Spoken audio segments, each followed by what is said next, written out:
खाइराखेको गम्ती गम यहाँ पास्नीको नानीको मम्मी दिपा मोमो के मिठो भएको मोमो चटनी मिठो छ त्यो मोमोको चटनी नै होइन क्या दाइले अर्कै हालिदिनु भएको रहेछ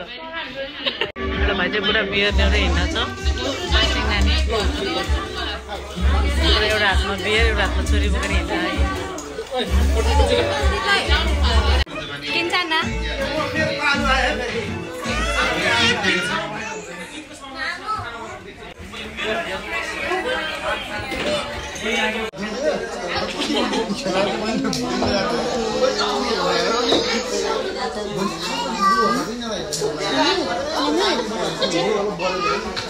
छोरी चाहिँ गर्मीले रोइरहेको छ बिचरा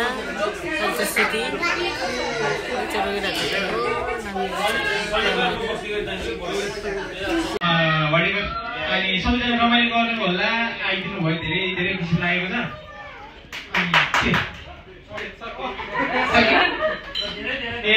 फेरि खै के छ अरू के मैले भन्नुपर्छ मलाई खै के भन्नुपर्छ भनेर दिपाले लेखेर दिइरहेको थिएँ अब अर्को नानीको पालोमा दिपाले अब म लेख्नु भ्याइन है दिपाले लेखेर मात्रै पढेको सुनाउँदैन दिपाले भनेर लगाइदिइहाल्नु सुरु गर्ने आशा झर्नु टोपी अरे टोपी खै अरू खबङ खोइ खबङ आत्तान्ने इको रात परिसक्यो इको हुने दिन्छ इको हो ओके ओके बेबी भन ओइ